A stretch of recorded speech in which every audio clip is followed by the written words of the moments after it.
Naisipan nga namin ni Papa mag-ipon sa alikansya. Mga ilang buwan din namin pinag-ipunan to at ngayon bubuksan na namin.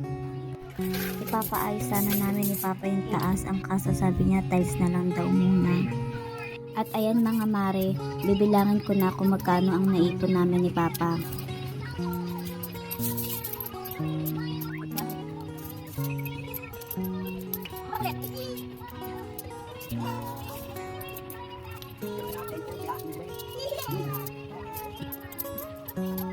At ayan, nabilang na namin, nakaipon nga kami ng 11,000, kaya ayan, dali-dali kami nagpunta sa bilihan ng tiles.